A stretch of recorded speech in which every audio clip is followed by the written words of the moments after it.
9,38,000 কোটি টাকার বাজেট সংসদে পাশ, কাল থেকে কার্যকর। জুলাই মানবতা বিরোধী অপরাধী 29 বছরের দণ্ড ভোগ করতে হবে 10 বছর, সাজা বাড়াতে আপিল করবে রাষ্ট্রপক্ষ। সর্বস্তরে শ্রদ্ধা ভালোবাসায় পাপেটম্যান মুস্তফা মনোয়ারকে শেষ বিদায়, বনানী কবরস্থানে দাফন। বিশ্বকাপে শেষ 32-এর লড়াইয়ে কিছুক্ষণ পর মুখোমুখি নরওয়ে আইভরি কোস্ট, রাতে ফ্রান্সের প্রতিপক্ষ সুইডেন।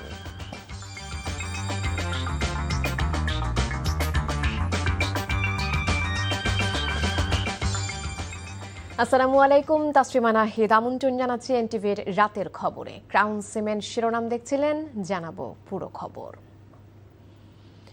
জাতীয় সংসদে পাশ হল 2026-27 অর্থ বছরের জন্য 9,38,000 কোটি টাকার বাজেট। কাল থেকে কার্যকর হবে এটি। এর আগে অর্থমন্ত্রী আমির খসরু মাহমুদ চৌধুরী নির্দিষ্টকরণ বিল 2027 পাশের জন্য সংসদে উত্থাপন করলে কণ্ঠভোটে তা পাশ হয়। এবারের বাজেটে রাজস্ব আয়ের লক্ষ্য 6,95,000 কোটি টাকা, আর রাজস্ব ঘাটতি 2,43,000 কোটি টাকা। সেলিম মালিকের রিপোর্টে বিস্তারিত। সদস্যবৃন্দ, মঙ্গলবার বেলা 11টায় ডেপুটি স্পিকার ব্যারিস্টার কায়সার কামালের সভাপতিত্বে সংসদ অধিবেশনে শুরু হয় 30 জুন 2027-এর সমাপ্য অর্থ বছরের জন্য জাতীয় বাজেট পাশের কার্যক্রম। নতুন বাজেট পাশের প্রক্রিয়ায় মন্ত্রী প্রতিমন্ত্রীরা সংশ্লিষ্ট মন্ত্রণালয়ের ব্যয় নির্বাহের যৌক্তিকতা তুলে ধরে মোট 59টি মঞ্জুরির দাবি সংসদে উত্থাপন করেন। উন্নয়ন ব্যয় নির্বাহকল্পে মহামান্য রাষ্ট্রপতিকে অনধিক 3,566 কোটি 23 লক্ষ টাকা মঞ্জুর করা হোক। মহামান্য রাষ্ট্রপতিকে অনধিক 40,245 কোটি 83 লক্ষ টাকা মঞ্জুর করা হোক। তবে প্রধানমন্ত্রীর পক্ষে স্বরাষ্ট্রমন্ত্রী উত্থাপিত প্রতিরক্ষা মন্ত্রণালয়ের জন্য প্রায় 42,500 কোটি টাকার মঞ্জুরির দাবি ব্যতীত প্রত্যেকটি দাবির বিরুদ্ধে ছাঁটাই প্রস্তাব উত্থাপন করেন বিরোধী দলসহ স্বতন্ত্র সংসদ সদস্যরা। তবে ছাঁটাই প্রস্তাবগুলো বাতিল হতে থাকলে অধিবেশনের এক পর্যায়ে বিরোধী দলীয় নেতা ডাক্তার শফিকুর রহমান বিরোধী দলের পক্ষ থেকে পরবর্তী ছাঁটাই প্রস্তাবগুলো প্রত্যাহারের দাবি জানান। 113 অর্থনৈতিক সম্পর্ক বিভাগ শিরোনামাধীন 11 নং দাবি হ্রাস করিয়া 1 টাকা করা হোক। স্বরাষ্ট্রমন্ত্রী যখন বক্তব্য দেন সারা দেশ মুগ্ধ হয়ে শুনে। মাননীয় স্পিকার, আমি একজন আইনের শিক্ষার্থী, আমিও ওনার ডিবেট মুগ্ধ হয়ে শুনি, কিন্তু ওনার এই মুগ্ধতা যদি উনি ওনার মন্ত্রণালয়ে ছড়িয়ে দিতে পারতেন এবং তার মন্ত্রণালয়ের কাজের মাধ্যমে, তাহলে আর এটি ছাঁটাই করে 1 টাকা করার প্রস্তাব আমি রাখতাম না। আমাদের দেওয়া এই ছাঁটাই প্রস্তাবগুলো আমরা প্রত্যাহার করে নিলাম।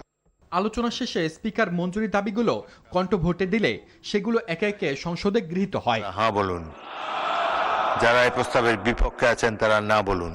পরে অর্থমন্ত্রী সর্বোচ্চ 9,38,000 কোটি টাকা ব্যয়ের অনুমোদন নিতে নির্দিষ্টকরণ বিল 2026 পাশের প্রস্তাব উত্থাপন করেন।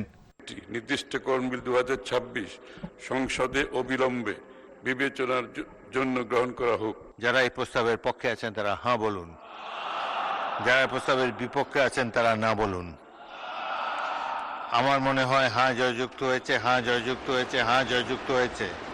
এ সময় সংসদ নেতা প্রধানমন্ত্রী তারেক রহমান সহ সরকারের দলের সংসদ সদস্যরা টেবিল চাপড়িয়ে দেশের জাতীয় বাজেট বাস্তবায়নের যাত্রাকে স্বাগত জানান। সেলিম মালিক, এনটিভি নিউজ, ঢাকা। বাজেটের কিছু কিছু বিষয়কে সাধুবাদ জানালেও এই বাজেট অবাস্তবায়নযোগ্য, অস্বচ্ছ, অপরিকল্পিত বলে মন্তব্য করেছে বিরোধী দল। বিকেলে বাজেটে পাশ হবার পর সংসদ ভবনের প্রবেশ মুখে এমন প্রতিক্রিয়া জানান বিরোধী দলীয় মুখপাত্র ব্যারিস্টার নাজিবুর রহমান মোমেন এমপি। বিশাল ঘাটতি বাজেট দেয়া হলো, এটা বাস্তবায়নের ক্ষেত্রে যে ধরনের পরিকল্পনা নেওয়ার কথা ছিল সেটা কিন্তু আমরা দেখছি না। সবাই বলছেন ব্যাংকিং খাত অত্যন্ত ভঙ্গুর। 9,000 কোটি টাকা 10,000 কোটি টাকা ছাপানো হয়েছে।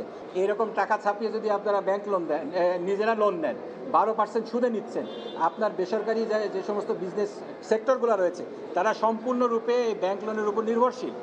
এক্ষেত্রে আপনি মূল্যস্ফীতি কীভাবে 7%, 7.5 রাখবেন, এটা কিন্তু সুস্পষ্ট কোনো পরিকল্পনা নেই। যে মেজর বিষয়গুলো সেইগুলোকে এখানে অ্যাড্রেস করা হয়নি। এক্ষেত্রে আমাদের যে বিষয় এই আপত্তিটা রয়েছে। জুলাই গণ অভ্যুত্থানে কুষ্টিয়ায় মানবতা বিরোধী অপরাধের 3টি অভিযোগ প্রমাণ হওয়ায় জাসদ সভাপতি হাসানুল হক ইনুকে 10 বছর করে 30 বছরের সাজা দিয়েছে আন্তর্জাতিক অপরাধ ট্রাইব্যুনাল। তবে তাকে সাজা ভোগ করতে হবে 10 বছর। একই সাথে 6 জনকে হত্যা সহ অন্য 5 অভিযোগ প্রমাণিত না হওয়ায় সেসব অভিযোগ থেকে তাকে খালাস দেওয়া হয়েছে। বিচারপতি নজরুল ইসলাম চৌধুরীর নেতৃত্বাধীন ট্রাইব্যুনাল 2 এই রায় দেয়। সাজা বাড়াতে আপিলের কথা জানিয়েছেন চিফ প্রসিকিউটর, আর সাজা প্রত্যাখ্যান করেছেন ইনু পরিবার। রিপোর্ট করছেন হাসান জাবেদ। জুলাই আগস্ট আন্দোলনে কুষ্টিয়ায় 6 জনকে হত্যাসহ 8টি অভিযোগ আনা হয়েছিল জাসদ সভাপতি হাসানুল হক ইনুর বিরুদ্ধে।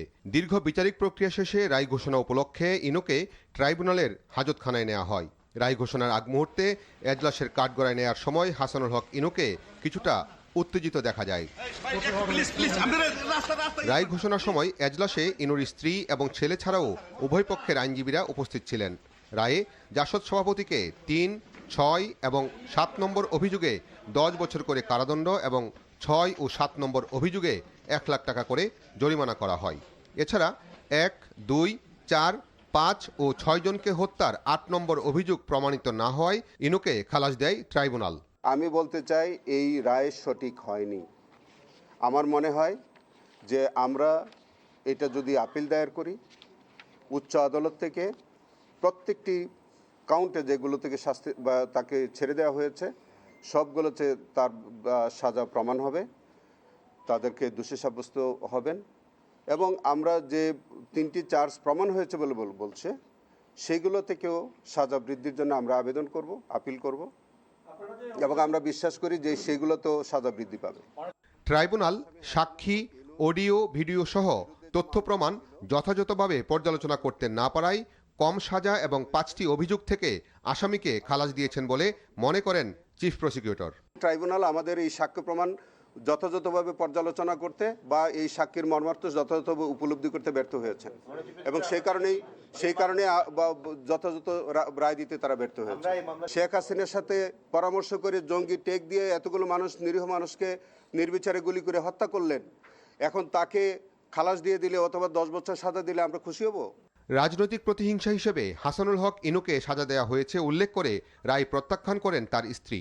৭১ সালে যুদ্ধ অপরাধীদের বিচারের জন্য যে ট্রাইব্যুনাল গঠন করা হয়েছিল, ইউনূস সরকার সেই ট্রাইব্যুনালকে ক্ষমতার অপব্যবহার করে সেই ট্রাইব্যুনালে ৭১-এর মুক্তিযোদ্ধাদের বিচার করছে এবং রায় প্রদান করছে। এটাকে আমরা মনে করি আইনের নিকৃষ্টতম অপব্যবহার এবং নিকৃষ্টতম অবিচার। আমরা এই রায় প্রত্যাখ্যান করি। গত বছরের 2 নভেম্বর হাসানুল হক ইনুর বিরুদ্ধে কুষ্টিয়ায় 6 জনকে হত্যা, আন্দোলনকারীদের উপর হামলায় উস্কানি, শেখ হাসিনার সঙ্গে থেকে আন্দোলনকারীদের দমনে গুলির নির্দেশ, কুষ্টিয়ায় পুলিশ সুপারকে ফোন করে আন্দোলনকারীদের উপর গুলির নির্দেশ দেওয়ার অভিযোগ গঠন করে বিচার শুরু করেছিল আন্তর্জাতিক অপরাধ tribunal. Hasan Jabed, NTV news, Dhaka. Chattogram 4 আসনে ত্রয়োদশ জাতীয় সংসদ নির্বাচনে বেসরকারিভাবে বিজয়ী বিএনপি নেতা আসলাম চৌধুরীর প্রার্থিতা বাতিল করেছে আপিল বিভাগ। আজ প্রধান বিচারপতির নেতৃত্বাধীন 4 বিচারপতির আপিল বেঞ্চ এ আদেশ দেন। ফলে এই আসনের ফলাফল প্রকাশ করা যাবে না। গত 15 জুন আপিলের শুনানি শেষে রায়ের জন্য 30 জুন দিন ধার্য করেছিল আপিল বিভাগ। ঋণ খেলাপির অভিযোগের মুখে থাকা আসলাম চৌধুরীর মনোনয়নপত্র নির্বাচন কমিশনে আপিল শুনানির শেষ দিন গত 18 জানুয়ারি বৈধ ঘোষণা করা হয়।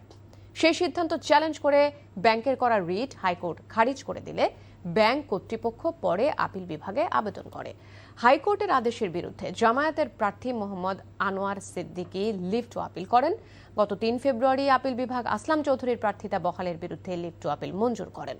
অ্যাটর্নি জেনারেল রুহুল কুদ্দুস কাজল বলেছেন, নতুন করে নির্বাচনের সম্ভাবনা আছে চট্টগ্রাম 4 আসনে। আর বাদীপক্ষের আইনজীবী বলেছেন, প্রচলিত নিয়মে ভোটে যেই প্রার্থী দ্বিতীয় হয়েছেন ইসি তাকে বিজয়ী ঘোষণা করতে পারেন। জুলাই গণ অভ্যুত্থানের দ্বিতীয় বার্ষিকী উপলক্ষে জামায়াতে ইসলামের প্রধান দাবি হবে গণভোটের গণরায় বাস্তবায়ন। দুপুরে জাতীয় প্রেস ক্লাবে জুলাই গণ অভ্যুত্থানের দ্বিতীয় বার্ষিক পালনে মাসব্যাপী কর্মসূচি ঘোষণা উপলক্ষে আয়োজিত সংবাদ সম্মেলনে কথা বলেন দলটির সেক্রেটারি জেনারেল মিয়া গোলাম পরওয়ার। তিনি বলেন, গণভোটে ৭০% রায়ের মাধ্যমে বিএনপির নোট অব ডিসেন্ট প্রত্যাখ্যান হয়েছে। সংবাদ সম্মেলনে দলের অন্য নেতারা বলেন, জুলাই সনদ নিয়ে জাতির সঙ্গে কোনো বিশ্বাসঘাতকতা হলে জনগণ এর জবাব দেবে। প্রয়োজনে আরেকটি গণ আন্দোলনের মাধ্যমে স্বৈরাচার প্রতিরোধ করা হবে বলে হুঁশিয়ারি উচ্চারণ করেন তারা।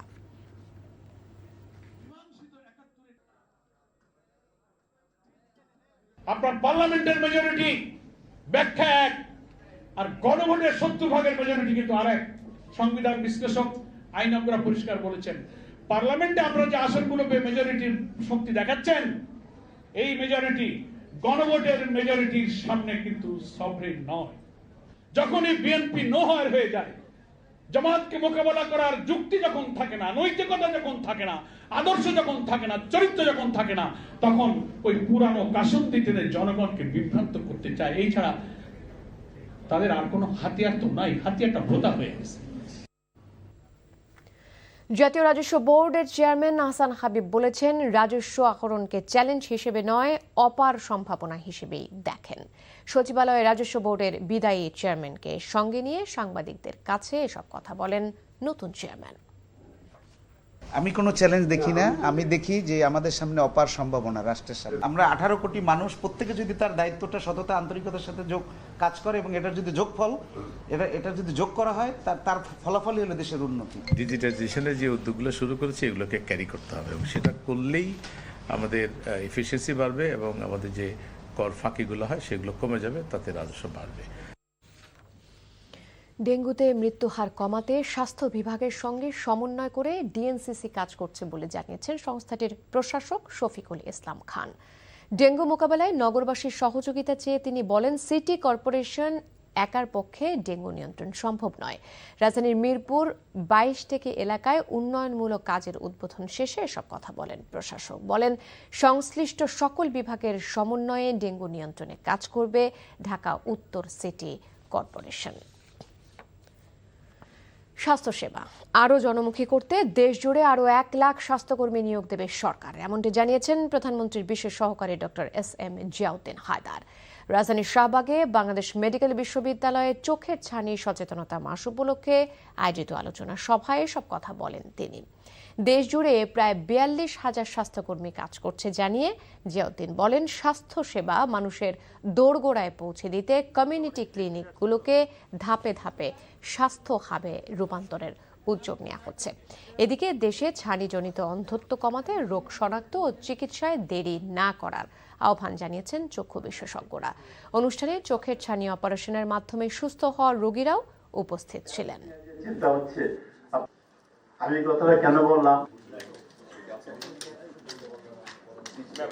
আমাদের উদ্দেশ্য কি? উদ্দেশ্য আমাদের দেশের মানুষ যেন ব্লাইন্ড না হন ফ্রম ক্যাটারাক্ট।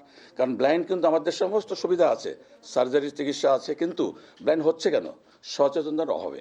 একজন রোগী যখন তার রোগের শেষ অবস্থায় চলে আসে, আপনাদের ক্যাটারাক্টের ক্ষেত্রে যখন ব্লাইন্ড প্রায় ব্লাইন্ড আর দেখতে পারে না, তখন সে আমাদের শরণাপন্ন হয়। 1 লক্ষ নতুন স্বাস্থ্যকর্মী নিয়োগ দেওয়া হবে।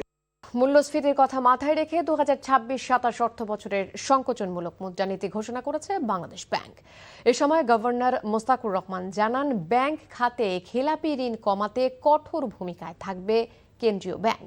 বিকেলে বাংলাদেশ ব্যাংক কার্যালয়ে 2026-27 অর্থ বছরের প্রথমার্ধের মুদ্রানীতি ঘোষণা করে তিনি বলেন, নীতি সুদ হার 10% অপরিবর্তিত রয়েছে। ডিসেম্বর পর্যন্ত বেসরকারি খাতে ঋণ প্রবৃদ্ধির লক্ষ্যমাত্রা ধরা হয়েছে 6.8% আর সরকারি খাতে 21.8% হবে বলেও আশা করেন তিনি। এ সময় গভর্নর বলেন, খেলাপি ঋণ কমাতে 18 মাসের বিশেষ পরিকল্পনা হাতে নিয়েছেন নিয়ন্ত্রক সংস্থা। ইসলামী ব্যাংকের ব্যাপারেও আইনের বাইরে কিছু করা হবে না বলে জানান তিনি। মূল্যস্ফীতি নিয়ন্ত্রণ, বেসরকারি খাতে বিনিয়োগ বাড়ানো সহ সরকারকে ঋণ দেবার ব্যাপারে বাংলাদেশ ব্যাংক সতর্ক রয়েছে বলে অবহিত করেন গভর্নর। এই ছিল রাতের খবরে। এই খবরের ভিডিও সহ আপডেট জানতে ভিজিট করুন এনটিভি অনলাইন www.ntvbd.com। এছাড়াও এনটিভির জনপ্রিয় সব অনুষ্ঠান ও খবরের আপডেট জানতে ভিজিট করুন আমাদের ইউটিউব ও ভেরিফাইড ফেসবুক পেজে। রাত 1টায় মধ্যরাতের খবর দেখার আমন্ত্রণ রইল। ধন্যবাদ সবাইকে।